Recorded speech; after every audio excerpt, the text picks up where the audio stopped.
We now have the ability to toggle the visibility of our browser window by clicking on the icon at the top right-hand side of the screen.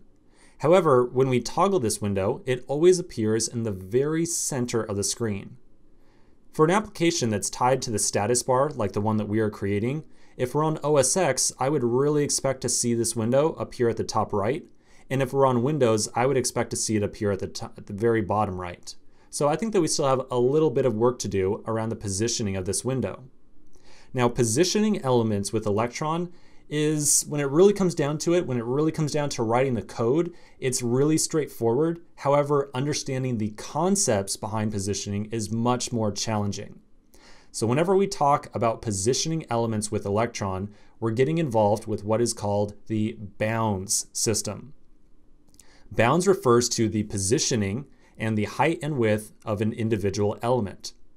To introduce you to the idea of bounds, we're going to first look at two functions that help us determine the size and positioning of windows, and then we will talk a little bit more about the theory of bounds and how we're going to apply them to solve our very particular case here.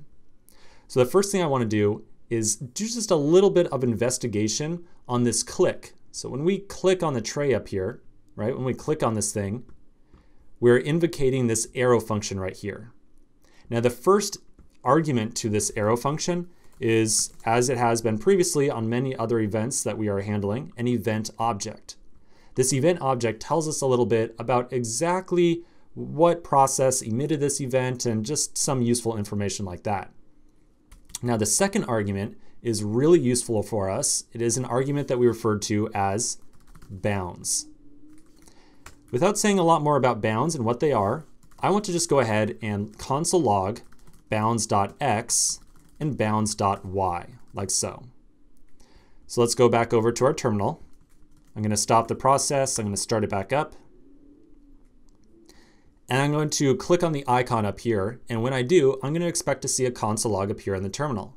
So I'll click, and you'll see that I get 933 and 0. I'll click again, 933 and 0, and same thing over and over again. So the 933 and 0 is referring to the coordinates of the click event on this task icon right here. 933 is the distance from the left-hand side of the screen over to the icon, so the pure X direction of this click event. Then the Y event, or the Y value right here, is how far down the screen it was. In this case, we're clicking on an icon in the taskbar at the very top, and so it assumes that to be 0.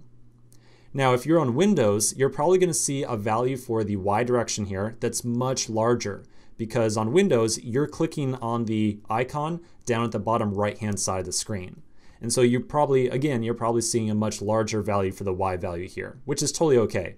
We're definitely going to make sure that we put this application together to respect both Windows and OS X development.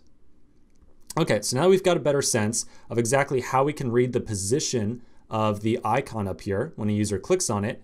We're going to pivot a little bit and talk a little bit more about the bounds system with Electron.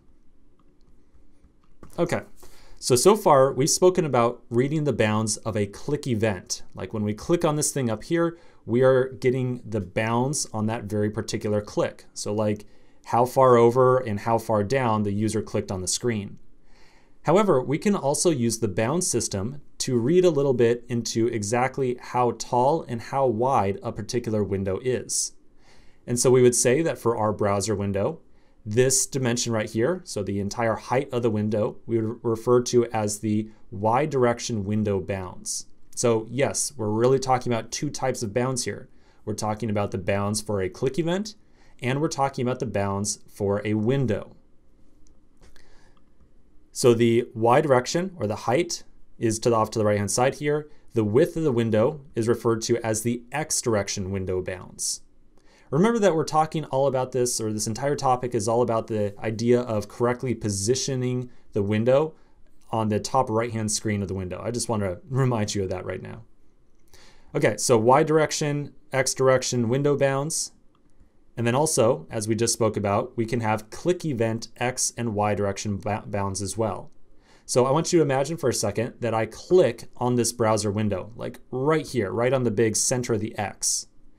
For the click event, we would have click event X bounds and click event Y bounds. So this is just like the click event that we were looking at for the taskbar up here. Again, all I'm trying to communicate right now is that we have bounds both for the window, the overall window, and for click events as well. Two different types of bounds. So let's now take these two different types of bounds and figure out how we can apply them to get the exact positioning for our window up at the top right-hand side of the screen. Okay, so this is a little bit nasty looking, but just bear with me. So in our case, on OS X specifically, the Y position of the window will be equal to the click event Y direction bounds, which on OS X for us was equal to 0, which essentially means we want this browser window to butt up against the status bar as tight as possible. Then to get the X direction positioning of the window, we're going to look at the click event X direction bounds. So how far over from the left-hand side of the screen were we when we clicked on the icon? And then to specifically make sure that we center the browser window directly underneath that icon, we will subtract half of the window bounds from that value. So if we just said, okay, put the browser window at exactly however many over pixels we were when we clicked on the icon up here, we would end up with something that looks like this. Because when we position the window, we are positioning the top left-hand corner of it. So to make sure that we center the window underneath the icon, we'll subtract half of the window bounds from that, which will give us something that looks a little bit more like this. I know that this all seems like very complicated stuff. Yes, like I just told you, the concepts behind positioning here is kind of confusing, but again, the code that we actually write is way more straightforward. I just want to make sure that you understood the idea behind some of the code that we're going to write in just a second. Now, before we write the code, just one more thing. I want to show you the positioning for Windows as well. So if you're on Windows, this is going to be a little bit more relevant for you. So if we're on Windows and we click on the icon down at the status bar, we will have a click event X direction bounds of this much. We'll have a click event Y bounds of this much, because remember, everything is being measured from the top left hand of the screen. Then the Y direction positioning here for the window bounds is going to be a little bit different, because we want to make sure that we don't just say, oh yeah, the Y positioning of the window will be equal to the click event Y bounds. If we did that, then we would end up with something that looks like this, right? Because remember, whenever we position the window, we're positioning the top left of it.